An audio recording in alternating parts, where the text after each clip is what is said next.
Pagi anak-anak semua. Pagi, Pak.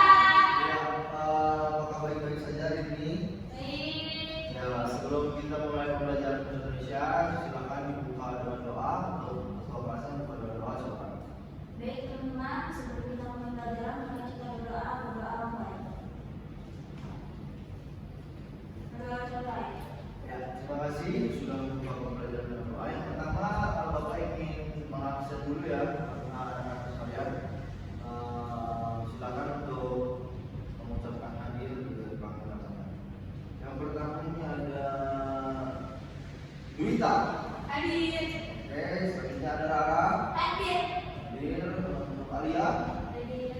Rizky. Hadir. Oke, hari ini semua lengkap ya, hadir semua. Baik, sebelum kita mulai pembelajaran, Bapak ingin refreshing dulu ingatan kalian mengenai teks deskripsi.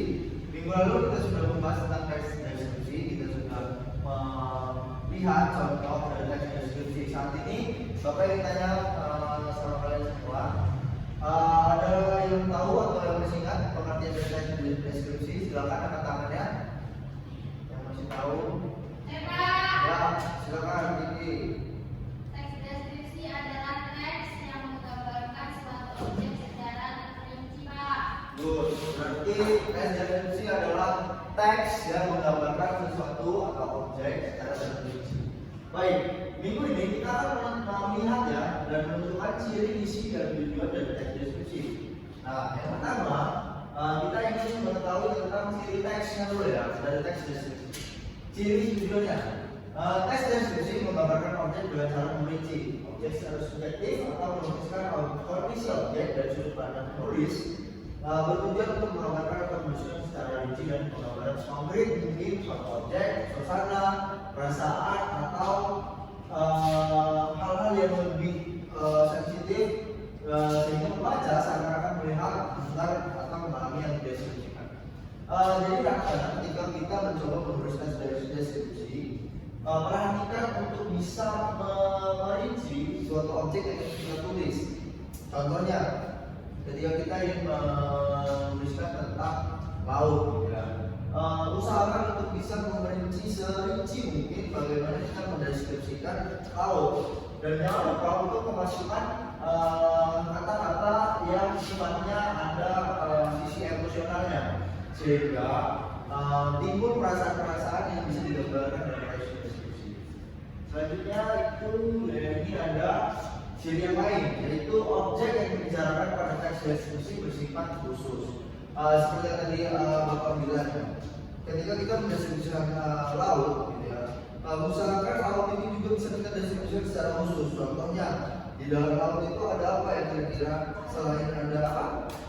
Ada karang satu, ada ikan satu. Coba lagi buat lebih detail. Contohnya di dalam laut tadi saat itu ada perahu yang sedang berlayar, ada ombak yang bergulung-gulung, sehingga suasananya bisa terbangun dan secara deskripsi itu akan lebih bisa menggambarkan, gitu ya. Selanjutnya ada deskripsikan yang sifatnya pendapat personal.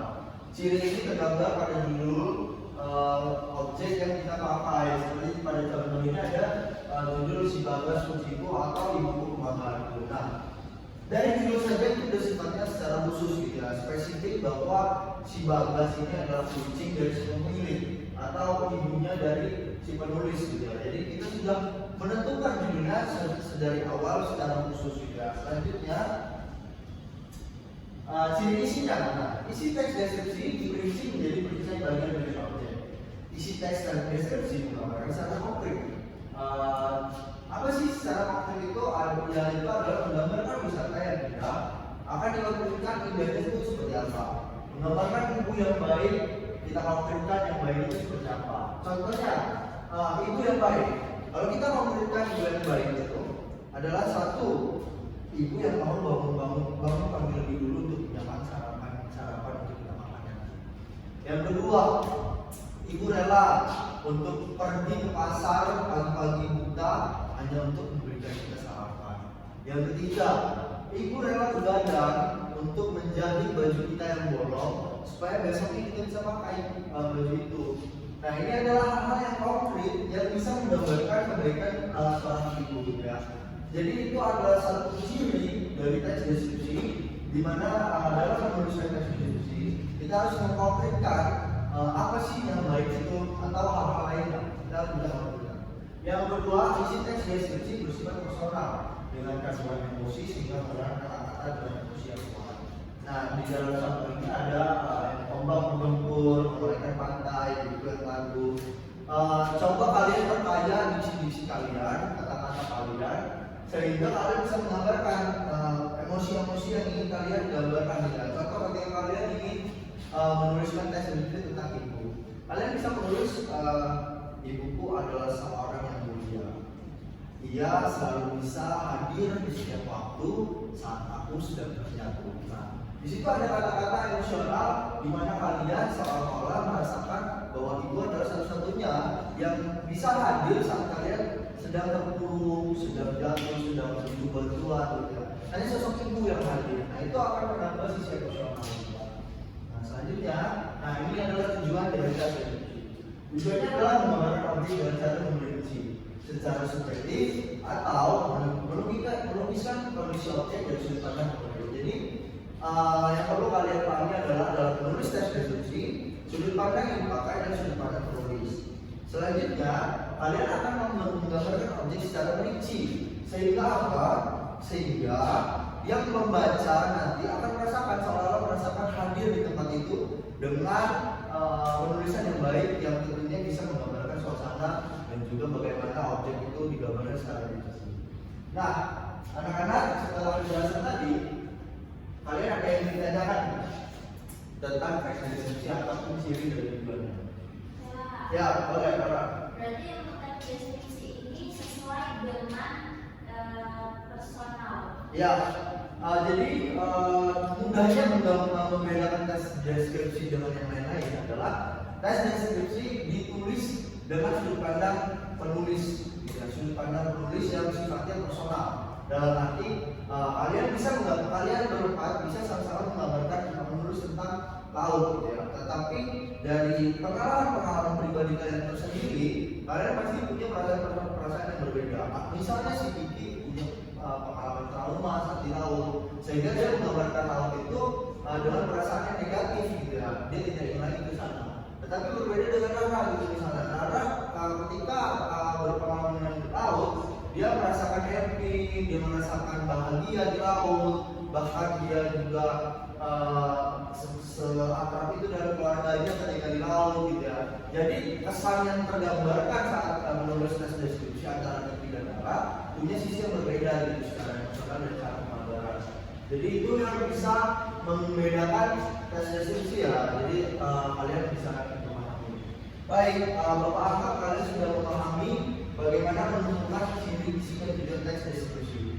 Minggu depan, Bapak mau kalian bisa menuliskan teks deskripsi bebas apapun yang kalian mau deskripsikan, boleh orang tua, boleh tentang pengalaman kalian di suatu tempat, gitu ya. Dan kita akan membahas seperti apa ciri teks yang sudah kalian tuliskan. Untuk itu Bapak akhiri pertemuan kita kali ini. Silakan untuk yang mau. Baik, mari teman-teman, sebelum kita menuju kelas, ada baiknya kita berdoa agar benar-benar bermanfaat. Berdoa mulai. Doa selesai. Ya, terima kasih anak-anak untuk pembelajaran kali ini. Kita bertemu lagi ke depan. Terima kasih, Pak. Perkenalkan, saya Ali Media sebagai observasi lisan Saudara Martin dalam keterampilan mengadakan variasi. Di dalam observasi keterampilan mengadakan variasi ada beberapa penilaian. Penilaian yang pertama adalah penilaian variasi dalam gaya mengajar guru. Saudara Martin telah menggunakan beberapa poin dalam variasi gaya mengajar guru, yaitu suara, mimik dan gerak, kemudian kesenyapan, kotak pandang, perubahan posisi, dan memusatkan. Saudara Martin telah melakukannya dengan sangat baik dan benar dalam menyampaikan materinya terhadap murid di dalam kelasnya. Kemudian penilaian yang kedua yaitu variasi penggunaan media dan alat bantu pengajaran.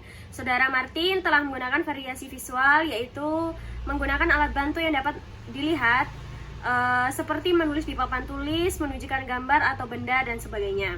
Kemudian Saudara Martin telah menggunakan berbagai suara, baik itu secara langsung atau rekaman dalam pengajarannya.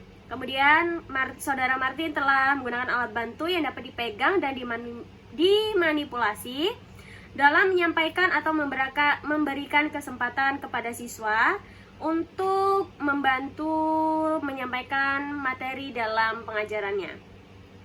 Penilaian yang terakhir yaitu ada variasi pola interaksi dan kegiatan siswa. Saudara Martin telah melakukan dengan baik, yaitu memperkenalkan perubahan dalam pola interaksi antara dia dengan siswa dan juga menganekaragamkan kegiatan belajar siswa yang terlibat dalam penyampaian materinya. Cukup dari saya, terima kasih.